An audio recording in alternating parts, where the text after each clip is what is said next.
Hey, good evening, everybody. It's Cale Casey back with you again. We're live right here at the Willow Community Center. This is now officially the Alaska Type 2 team under Norm McDonald and Tom, our former incident commander, is actually working the camera. You're going to be a special guest here in just a minute. This is now our fire. So the transition happened at 8 p.m. and this is our break it down session for the McKinley Fire. I want to walk you through, this is the actual fire map here. I want to walk you through how the fire moved, what resources we have out there, and let you know as much as we know right now, and of course each day we'll know a lot more. Day one, Saturday, the fire moved down to right around Hidden Hills Road, right around Sheep Creek Lodge, and then Sunday, yesterday, the wind blew it straight down the highway. Today we had a little bit more what we call a walking fire. So yesterday was much more of a crown fire, lots of activity from the north to south, very reminiscent of the Sockeye fire, which was another north wind that pushed the fire south.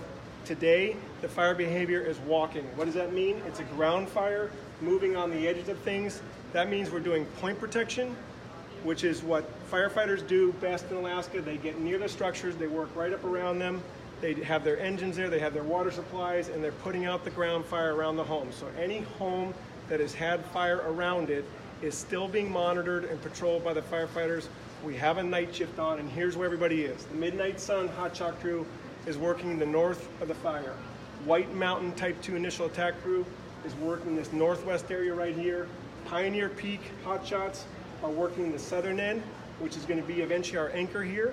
We have dozers working on the outer edges, pushing up.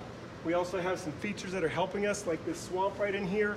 And then we have task force from the Anchorage Fire Department, Chugach Fire Department, and Matsuburo with engines in different parts of the values at risk. There are some areas like on East Audubon that have really nice defensible space already around them. And then again, we have our dozers trying to put direct fire line in as well. Tomorrow, we're expecting also light and variable winds again, not to be a big wind-driven day, which is good for fire crews. We have about 100 more firefighters en route coming in.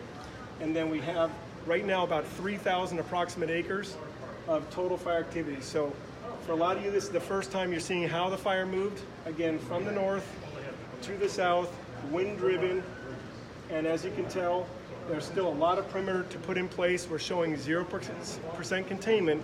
That's not uncommon during these dynamic situations. I gave you some phone numbers earlier today, and I want to tell you them again. For personal individuals who have evacuated, you can call 907-861-8326. That's the report that you're safe. If you're looking for general fire information for either this fire or for the Deshka Fire, which is getting its own incident management team, that's going to be 907-761-6233. I also took some notes from Brandon, our ops chief. He was walking me through this really nicely. Again, it's the grass, the deadened down fuel, and the beetle kill that the fire is eating right now. It's very dry in there, so when firefighters have their hoses and their tools and they can work around that heat, they can easily get up against the structures and protect them. When the fire is moving like a fireball like it is last night, that's when we have to really do the safety for firefighters and the public first. So again, it's a dynamic situation. We want to make sure you all know that no structure is worth the life of a firefighter or somebody in the public. So if you're asked to evacuate, please do. Now Tom Kurth, our incident commander deputy, is going to come around. He's going to give us some leaders intent. Tom, you're no stranger to the Willow area, and you're no stranger to your audience, the former Fire and Aviation Director for the state of Alaska. All right, thank you, Cale. And yes, we were on the Sockeye fire several years ago, so a lot of these people are familiar with fire and what its implications are. So, as you've mentioned, firefighter and public safety are our first concern here. First thing that we do as a team coming in here, we bring our specialties, and then we have oversight for the entire operation.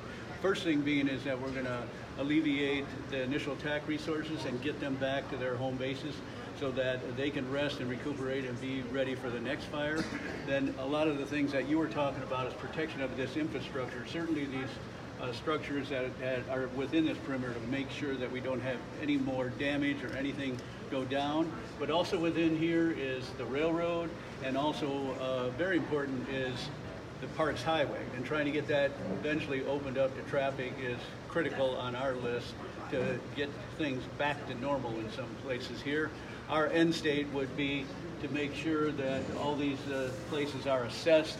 We know how much damage we are. We get people back on the road to recovery. and we make sure that this fire does not move any further than what you see it right here. So we have our work cut out for us. We want to make sure that we're getting this information out to the public there so that they're informed, so that they can take responsibility for their decisions, and we'll all be in this together here. Great, thank you, Tom. And Tom's going to work the camera here for the very end. So again, if you're driving on the parks, plan on delays. That's just part of the parks highway right now. It can be anywhere from 1 hour to several hours, or depending on the smoke. If the smoke really chokes in there, that pallet car is going to need to go very slowly. There are National Guard resources. The men and women of the National Guard are in place right now. So please treat them like you would any firefighter out there. They're doing their best. I know you're going to have questions for them, like how long is the delay. All of us have those questions. We all know what that feels like. Please give them the respect, and they're going to be working all night long, and then the troopers will be out as well. So please watch your speed, stay in line with the pilot cars, and again, if you're at home and you haven't evacuated and you're catching this, please be very, very, very careful. The ground fire is creeping around. That's a really risky situation for somebody who's still home. If you get the hairs on your arm standing up and you get that feeling that it's time to leave, even if you've been in there the whole time, because we got some of those questions on our last feed, please follow your instincts. No structure is worth your life, and no structure is worth a firefighter's life. We want everybody to be safe. We're all in this together. It's one big Green Pants Nation. Tomorrow night at the Willow School at 6:30, we'll have a community meeting, and then we'll be going live tomorrow morning around 8:30. We'll give you a live update right here from the command post. Thanks so much for joining us. We want to answer all your questions, and please stay with us. We'll give you as much information as we can. One question that I'm seeing come up here, Cale, is that they're wondering what the status of the fire is. And so, in other words, the perimeter that you see in the map behind you is what the fire looks like now. This is the footprint. Brandon, our ops chief, did say that in certain areas it has moved out of the lines that are here. That's natural. We have that ground fire, and it's finding that dead grass and those down and dead logs and that beetle kill. So in some cases tomorrow you'll see a new polygon, but very good question from the audience.